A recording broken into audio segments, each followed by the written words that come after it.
Hey there, Facebook. Welcome to Health Second Opinion. Just out there, just wanting to reach out and help people reach their potential. I think that, this was actually spurred by a conversation with my son, Jonah, and really got to thinking about, so many people think like he was thinking a few days ago, where they're looking at themselves like there's just this limited potential. There's just this thing they're destined to be, and there's only so much available, and it kind of is what it is. And we were addressing his mindset the other day at breakfast and talking about, actually I think it was dinner, we were sitting there talking about how potential is constantly changing. And of course, his was in reference to some sports and some things that he wanted to get better at, like riding his bike and things like that. But it really helped me to think about myself and everyone in the fact that the object is the truth really is that the principle of potential is constantly in change, just like everything else. And so with his example of wanting to be better at soccer, I said, well, you want to be better, but like, how often are you actually practicing? And every day that you go out there and that you try to dribble and you want to try to juggle the ball and you want to try to do drills and you want to practice being able to kick with your left foot, every day that you do that, your potential changes. And so for him, I was reading through, we had a call earlier today. And so I really changed the way I was even thinking about this, even this morning at 10 a.m. That, everybody has a Goliath. And, and if you've read 1 Samuel and you've gone through and you've read this passage, and we all, even if you haven't, you know the story. But one of the things we don't talk about is that, Goliath was this Philistine standing in front of the Israelites, and he was taunting them for days and days, calling them out, basically saying, you're a bunch of chickens, and why won't you send anybody else out to meet me? And here's this 9-foot giant of a guy, and he was taunting the people. And when we think about this, each one of us, not just a Goliath in physical thoughts, but like literally we may have a Goliath in our health. Like so many people, they know what their Goliath is. Maybe it's that they're 100 pounds overweight. Maybe it's that they're diabetic. Maybe it's that they have heart disease. Maybe it's that they know their spine and nervous system is compromised and they just haven't done anything about it. And so it really helped me. Another thought that I ran into was I read the business card of my medical doctor, Dr. Adams. And it's so funny how much we think alike. But on his business card, it said, no doctor can undo what a patient is unwilling to do. There's nothing a doctor can do to undo what a patient is not willing to do. So think about that. Each one of us has this great physician within. This power, this animated thing that, that God created us in his own image, and in our bodies, and we are made in this likeness, and that we have this power within us that every single millisecond of every single day is utilizing every resource possible to try to reach our potential. And we have this, these Goliaths in our minds that say, well, I can't, go above this potential. And, so many people, they utilize their, maybe it's your Goliath to you is, diabetes or heart disease or obesity or something. And yet it's the Goliath is that, but in all reality, it's usually a mindset. David went out and in the shepherd's fields for years, he was practicing with his slingshot. He'd already defeated a lion. He'd already defeated a bear. And he had already proven himself to him. And he was in this practicing mode, and I could see him, out in the fields and just practicing, thinking, well, man, I don't know what the next thing that's coming is. And so I'm going to get really good with this slingshot, man. I can take a bird out of the air flying, and so that was his thing. He was constantly practicing. And yet so many of us, the biggest Goliath in our lives is this: if I don't go all the way, then what's the point? And so it's not so much the problem, it's that our mindset about the problem is even a bigger Goliath. It's standing there taunting us day after day. Every time you go to the mirror, every time you wake up in the morning, if you're like me, I have to wake up and shuck off the things that are pressing on me and say, okay, I'm going to spend a few minutes being grateful and thankful and sit there and think of all the great things in life. And then I'm going to get out of bed and I'm going to address my day in this certain way from an intentional thought process. But if I don't do that, man, I'm lost for the day. And so many people will say that their Goliath is their genetics, but yet we've proven, if the CDC, always, you can go there and look up and get some sometimes reliable facts and see that. But one of the things that's been there since the beginning of it is that lifestyle is the cause of 90% or more of disease. And so when we think about that, if lifestyle is it, then lifestyle is the solution. The cause is the cure.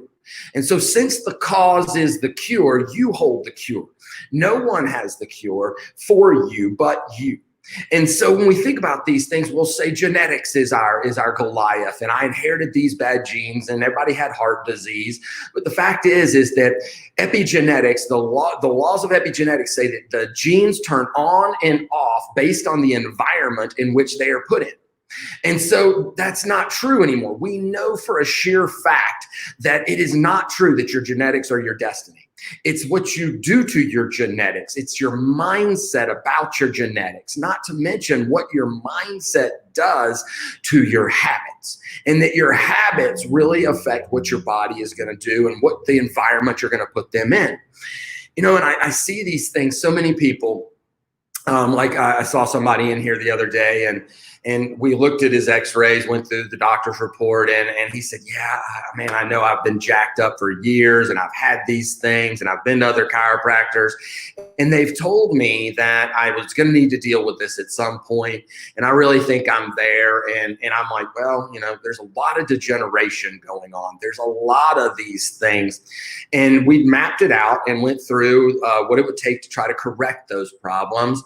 And I ended up with, hey, it's not my job to tell you what you have to do with your health. It's my job to map out the different options that you have.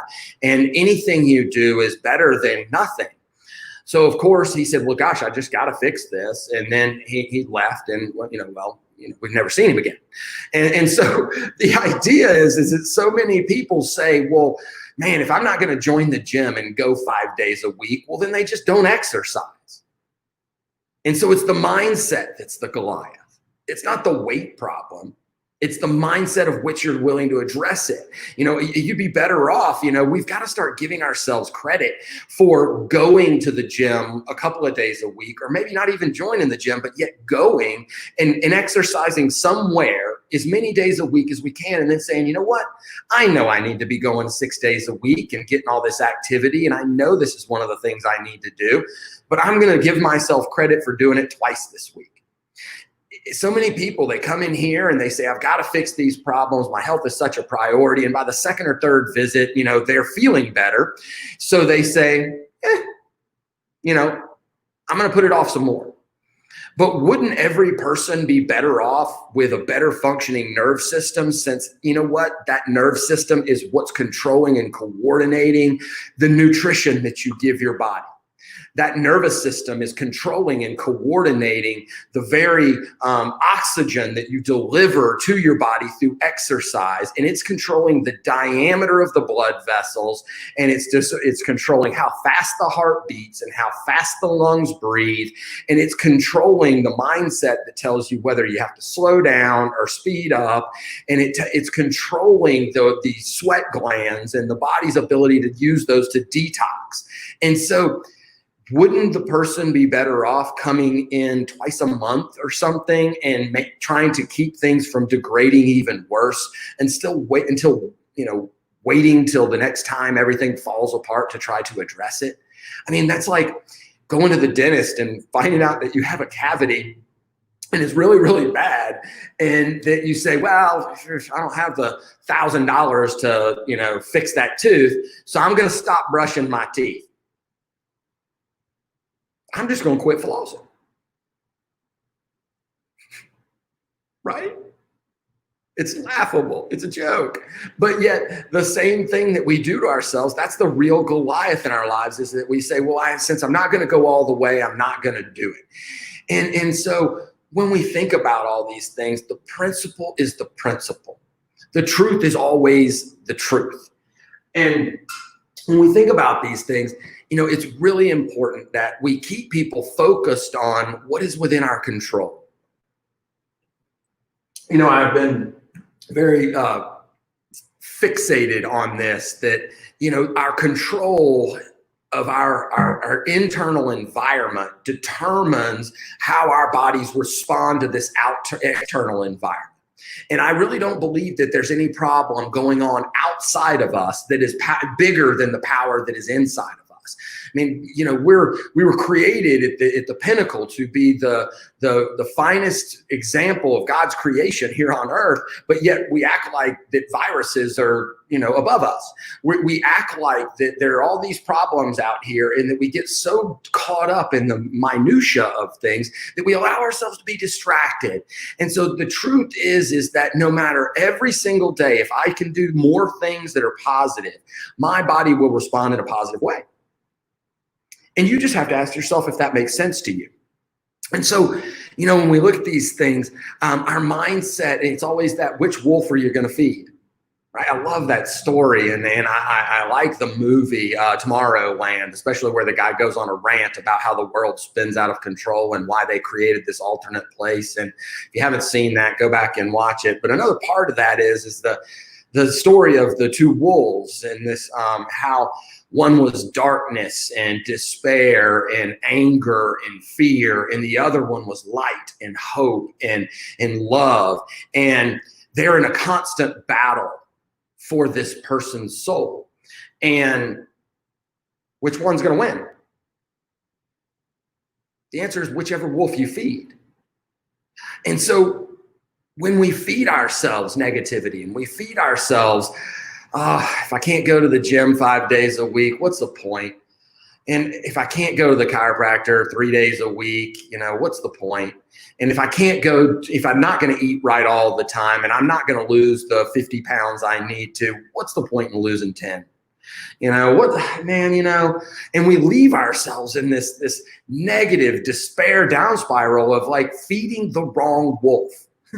We're constantly taking in, media that's feeding us bad thoughts and negativity and all of these things, when in fact we could be feeding our souls with positivity and love and light and respect. And then our genes will turn on and off in relationship to that type of stress, whatever environment our mindset is putting our body in. And so many people use one of their Goliaths is the mindset of money. And they say, well, it's too expensive to eat right. Well, no, I'm going to do a workshop here for a wonderful group of people in the Hand Up Ministry. And we're going to go through and we're going to be eating healthy on a budget. So I'll try to record that and get it out here, because there's so many ways to eat very, very healthy, like more lentils and beans and less meat. More fresh vegetables and doing things that are even fresh, even if it's not organic, is going to be better than, frozen or processed stuff, canned goods. There's so many different little things that we can do to take small steps to say, I'm just not going to go through the drive-through this week, or I'm going to eat one more healthy meal a day. And that one more healthy meal a day is that the change in the mindset. It's the saying, not letting that Goliath in your life taunt you from across the brook, as he did for so many days before, David was sent by his father to go and deliver food to his brothers, and happened to see and hear this, Philistine, and say, no way, dude, this isn't going to happen. I'll fight you. And of course, Saul sent him, and we all know the story. Well, how long has your Goliath been taunting you? How long are you going to allow it to sit there before at least you get out and practice with your slingshot, right? A little bit of practice is better than none. And so when we think about all these things, the truth is the truth, the principle is the principle. And when we when we look at these things, we have to understand that one of the biggest steps that people miss is the just getting started. The whole well begun is half done. And so not enough people know that old adage that just is that well begun is half done. Which wolf are you going to feed? What are you looking at with your mindset? I love this story that I was listening to on the way down today from Joel Osteen, who was talking about as a kid that he had these magnets, and man, he played with them all the time, and he just loved playing with these magnets and seeing what all they could do and all this stuff. And then one day he got up and he had left them in the wrong spot, and they were demagnetized. They were no longer pulling. They wouldn't do anything anymore. And he was like, wait, they look the same. They feel the same. They weigh the same. I know these are my magnets, but they don't work. They were demagnetized. And the concept is that we know spiritually those things that we focus on that are demagnetizing us. If we're constantly focused on despair and dysfunction and the lack of hope and that there's, I'm not going to overcome this disease. Mom died with it. Daddy died with it. Blah, blah, blah. And I'm not disrespecting those things, and I'm not trying to downplay those. But the fact is that if we focus on those things, they're pulling us in a direction that causes our habits to change, and it changes our vision. And when our vision gets changed, we automatically go to the object image fixation, to where our bodies are gravitating towards this thing that we actually don't want. But we're focused on it instead of the solution to it.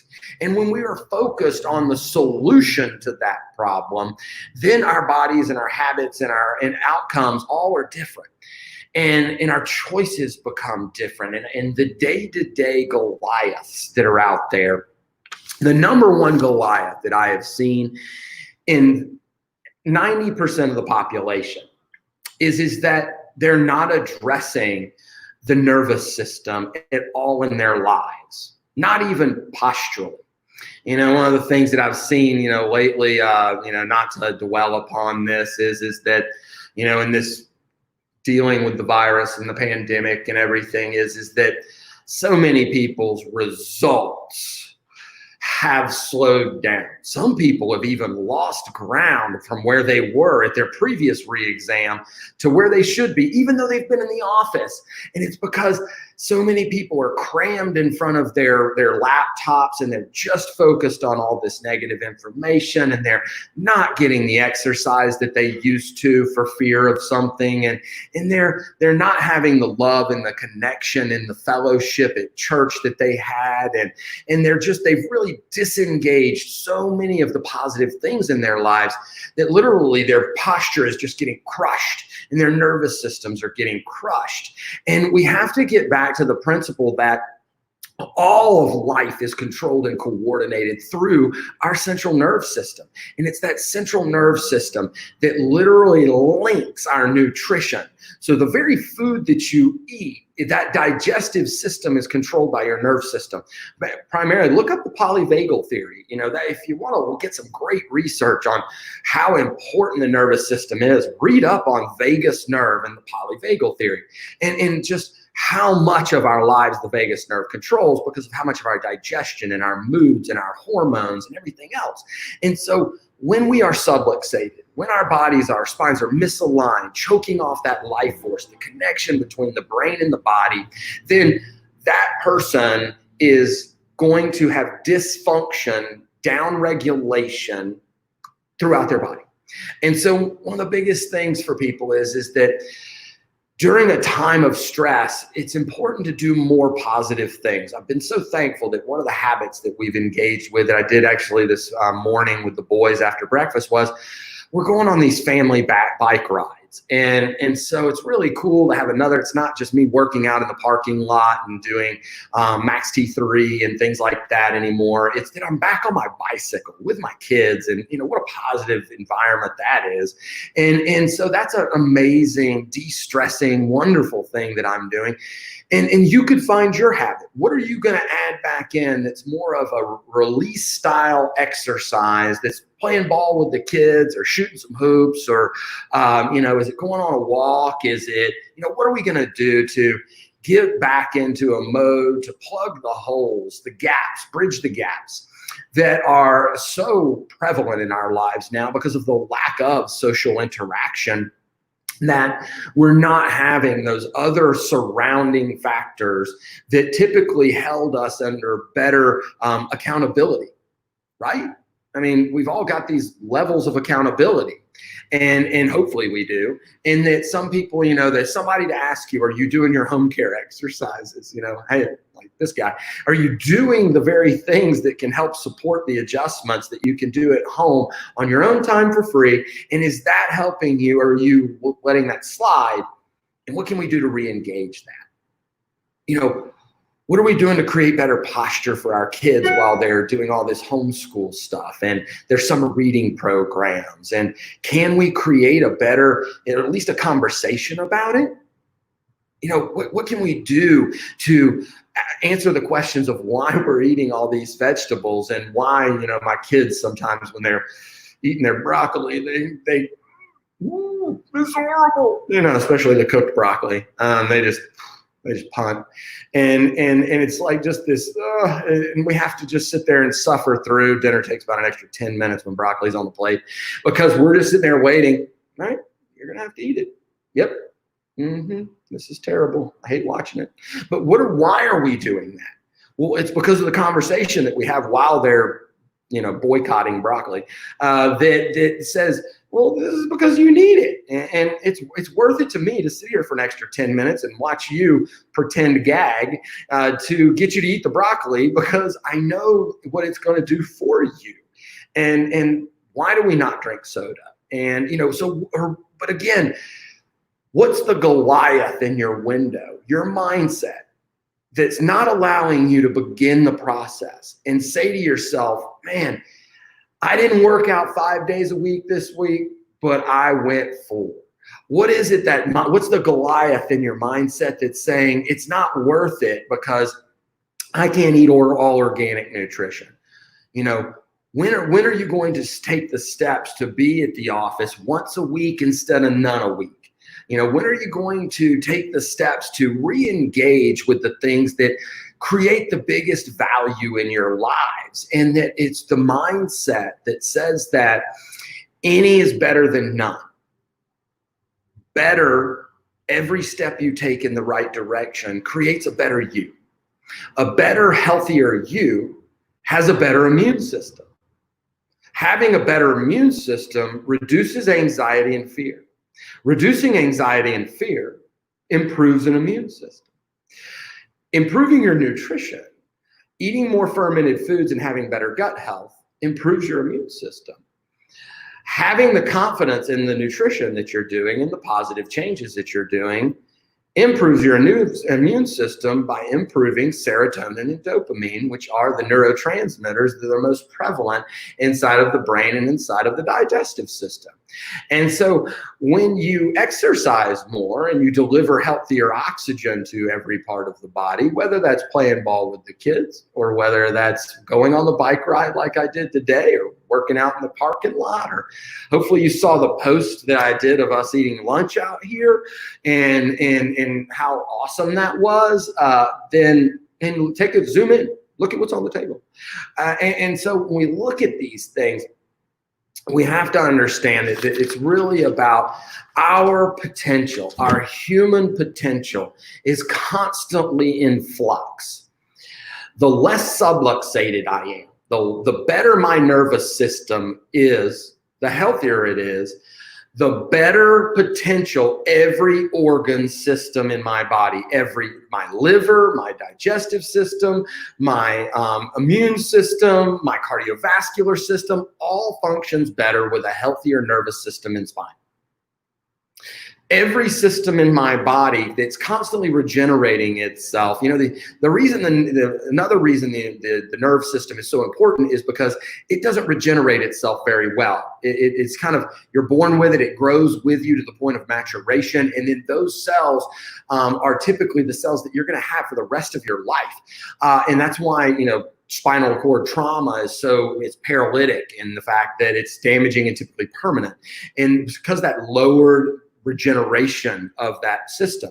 And so that's why it's so important to maintain it throughout your life and have your body healthy and whole that way. But yet, what it's going to be built of, the rest of your body and how well your body is controlling and coordinating itself is principled out of the fact that the building blocks are your nutrition. And so to go back to that step of you are what you absorb of what you eat, therefore having a healthier gut and nutritional system is, again, the step that you need to take that will allow you to be involved with, better habits, better nutrition. And that will give you the better building blocks, which will build a better you. The better oxygenation you have of your body and the better exercise that you do and the more consistent it is allows your body to deliver oxygen to every cell and every tissue in your body, which it needs to maintain its level of function and to maintain it from not turning into cancer. One of the things that's one of the biggest prevalent things that causes cancer is a increase in acidity and a decrease in oxygen. And so one of the things, when there's not enough oxygen, the cells ferment lactic acid, which increases the pH, which causes mitochondrial damage, which helps facilitate the progress towards cancer. So you want to have great cancer prevention, exercise more. And then when you're out there, sweat. Don't do it in the, if you have health problems, get started when it's cooler, earlier in the morning, later at night, whatever. But when you're just in a general population of physical fitness, get out there and sweat. Utilize your skin as a detoxant. It's the third largest detoxifier in your body. You might as well use it and sweat it out while you're out there. This heat's a blessing. Utilize it. Don't cuss it and curse the heat and wish for fall and wish for spring and all these things. Embrace it. Utilize it. It's going to help you'll be less toxic when it comes time for fall. And so the last thing that I want to leave you with is that, I think one of the biggest things that people get out of being in my office and why I have this, and I stepped the wrong way, why you might see jug, and this is full of the crap that people are dumping in here that they're not needing anymore, is because of the fellowship that happens in the office. The actual which wolf are you going to feed? In this office, it's about feeding the right wolf. It's about feeding the positivity, the love, the expectation, with the understanding of the truth. The principle of this is that every time you make a better decision for your health, you're going to be better. Your body will respond favorably. We start with the nerve system because it controls the outcome of every other system. It controls and coordinates every other system. And so it's got to be the first stepping stone.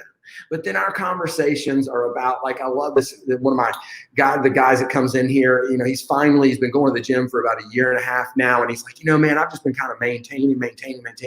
I'm giving up one of my bad habits and I'm going to go 5 days a week and I'm going to walk after dinner. I'm going to add that walk in after dinner and I'm losing this weight. He didn't get there. He's not conquering his Goliath, which is a weight problem. His mindset didn't conquer that 2 years ago when he started going to the gym. It's taken 2 years of progress, 2 years of building potential for him to finally get to the point where it's on. He's going to do that. Well, if you want that potential in your life, then you got to be surrounded by that. You got to be feeding the right wolf and you got to be focusing on your mindset. And remember that no doctor can do something to undo what a patient is unwilling to do. There'll never be a medicine, there'll never be a lotion or a potion or a supplement that will fix what a person is unwilling to do for themselves. With love and respect, see you back here, same time, same channel, right here on Health, a Second Opinion.